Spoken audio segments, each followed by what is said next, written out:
ወዮ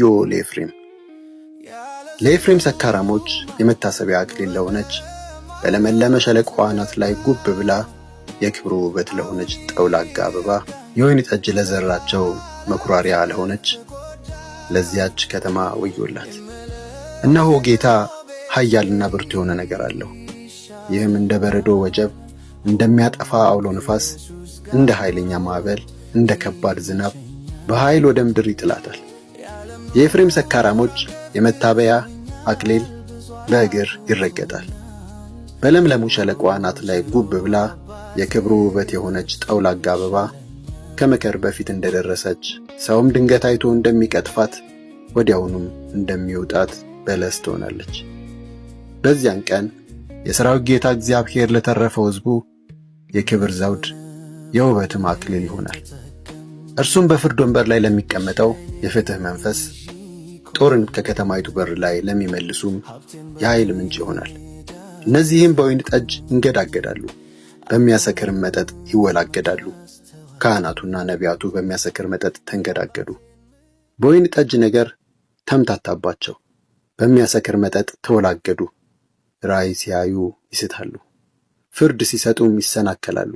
የማዕድ ገበታቸው ሁሉ በጥፋት ተሞልቷል፣ ከትውኪያም የጸዳ ቦታ የለም። እነርሱም እንዲህ ይላሉ፣ የሚያስተምረው ማንን ነው? መልእክቱን የሚያብራራው ስለማን ነው?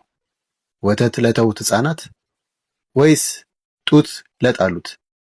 በትእዛዝ ላይ ትእዛዝ፣ በትእዛዝ ላይ ትእዛዝ፣ በደንብ ላይ ደንብ፣ በደንብ ላይ ደንብ፣ እዚህ ጥቂት እዚያ ጥቂት ነውና። እንግዲያማ እግዚአብሔር በባዕድ ልሳን በእንግዳ ቋንቋ ለዚህ ሕዝብ ይናገራል። እርሱ ይህች የእረፍት ቦታ ናት፣ የደከመው ይረፍ፣ ይህች የእፎይታ ቦታ ናት ያለው ለማን ነበር? እነርሱ ግን መስማት አልፈለጉም። ስለዚህ የእግዚአብሔር ቃል በትእዛዝ ላይ ትእዛዝ፣ በትእዛዝ ላይ ትእዛዝ፣ በደንብ ላይ ደንብ፣ በደንብ ላይ ደንብ፣ እዚህ ጥቂት እዚያ ጥቂት ይሆንባቸዋል። ይህ የሚሆንባቸው ሄደው ወደ ኋላ እንዲወድቁ፣ እንዲቆስሉና በወጥመድ እንዲያዙ፣ እንዲማረኩም ነው። ስለዚህ በኢየሩሳሌም ያለውን ሕዝብ የምትገዙ እናንተ ፌዘኞች የእግዚአብሔርን ቃል ስሙ። እናንተ ከሞት ጋር ቃል ኪዳን ገብተናል፣ ከሲኦልም ጋር ስምምነት አድርገናል። ውሸትን መጠጊያችን፣ ሐሰትን መደበቂያችን አድርገናል። ታላቅ መቅሰፍት እየጠራረገ ሲያልፍ ሊነካን አይችልም በማለት ታበያቸዋል። ስለዚህ ልዑል እግዚአብሔር እንዲህ ይላል፣ እነሆ የተፈተነ ድንጋይ፣ የመሠረት ድንጋይ፣ ለጽኑ መሠረት የሚሆን የከበረ የማዕዘን ድንጋይ በጽዮን አስቀምጣለሁ፣ በእርሱም የሚያምን አያፍርም። ፍትሕን የመለኪያ ገመድ፣ ጽድቅንም ቱንቢ አደርጋለሁ።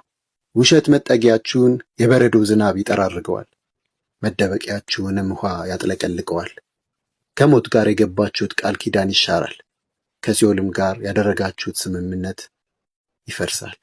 ታላቁ መቅሰፍት እየጠራረገ ሲያልፍ እናንተም ትጠራረጋላችሁ። በመጣ ቁጥር ይዟችሁ ይሄዳል።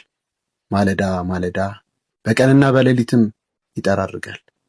ይህን ቃል ብታስተውሉ ሽብር በሽብር በሆነ ነበር። እግር ዘርግቶ እንዳይተኛ አልጋ አጭር ነው፣ ሰውነትንም ለመሸፋፈን ብርድ ልብሱ ጠባብ ነው። እግዚአብሔር ሥራውን፣ አዎን ድንቅ ሥራውን ሊሠራ ተግባሩን፣ እንግዳ የሆነ ተግባሩን ሊያከናውን በፐራሲም ተራራ እንዳደረገው ይነሳል፣ በገባዖን ሸለቆ እንዳደረገው ይነሳሳል።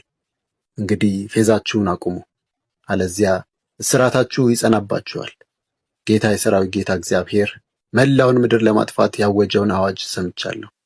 አድምጡ፣ ድምፄን ስሙ፣ አስተውሉ፣ ቃሌንም ስሙ። ገበሬ ሊዘራ መሬቱን ሲያዘጋጅ ያለማቋረጥ ያርሳልን? ጓሉን ሲከሰክስ አፈሩን ሲያለሰልስ ይከርማልን? እርሻውን አስተካክሎ ጥቁር አዝሙድና ከሙን አይዘራምን? ስንዴውንስ በትልሙ፣ ገብሱን በተገቢ ቦታው፣ አጃውንም በተመደበው ስፍራ አይዘራምን? አምላኩ ያስተምረዋል፣ ትክክለኛውንም መንገድ ያሳየዋል። ጥቁር አዝሙድ በመውቂያ መሳሪያ አይወቃም፣ ከሙን የሰረገላ መንኮራኩር አይሄድበትም። ጥቁር አዝሙድ በበትር ከሙንም በዘንግ ይወቃል። እንጀራን ለመጋገር እህል ይፈጫል። ስለዚህ አንድ ሰው ለዘላለም እህል ሲወቃ አይኖርም። የመውቂያውን መንኮራኩር ቢያሄድበትም ፈረሶቹ አይደፈጥጡትም። ይህ ሁሉ የሚሆነው በምክሩ ድንቅ በጥበቡ ታላቅ ከሆነው ከሠራዊት ጌታ ከእግዚአብሔር ዘንድ ነው።